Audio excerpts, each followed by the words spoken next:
Hey. Don't ever let somebody tell you you can't do something. Not even me. All right? All right. You got a dream, you got to protect it.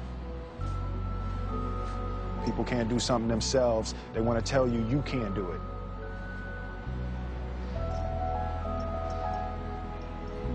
You want something, go get it. Period.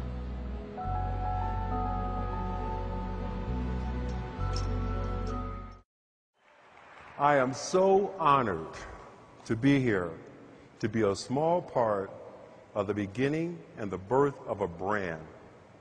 You guys have no idea how big this thing could be. The president of the studio runs out to meet me and he says, "Wow, Chris, man, wow, you look good. What are you doing? Are you working out? Man, you look great." And I say to him, "Well, you look good too. You look great. What are you doing?" And he says, "Let me show you what I'm doing." Runs over to his car, pulls out a case of Zrii.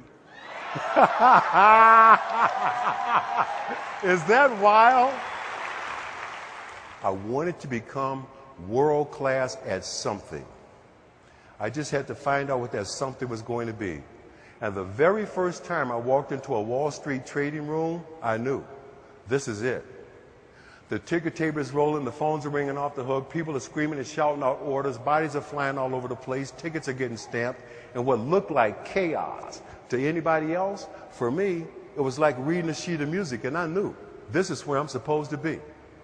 Major Wall Street firms have begun to require an MBA just to get into their institutional training programs. I had never gone to college. Didn't mean I wasn't smart, didn't mean I wasn't bright, I just didn't have a college degree. But I kept coming back. I interviewed for a year.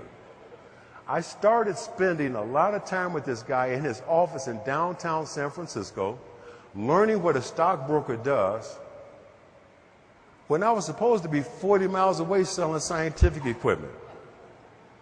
But I kept making them 200 calls, and every day for a year, this little old man came to see this gorgeous female broker who sat next to me.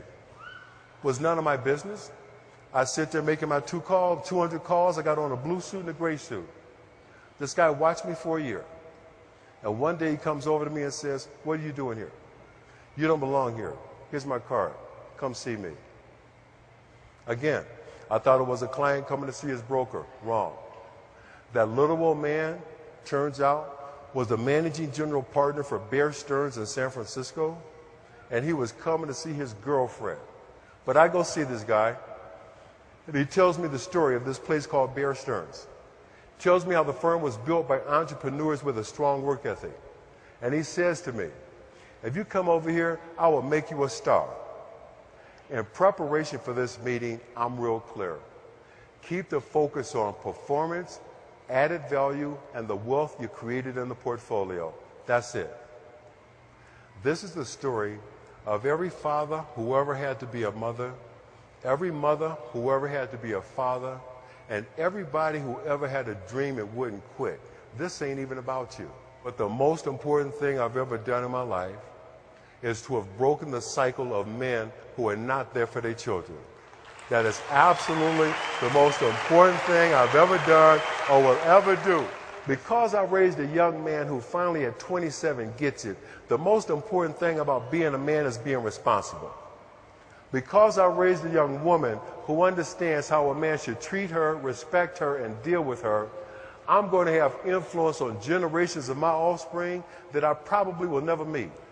But because I broke that cycle here, that's going to be my ultimate contribution, not just to my family, my community, our country, but the world. Thank you, Zrii, for having me here. It's been an absolute blast. Thank you, my man. Thank you. God bless you. Thank you so much.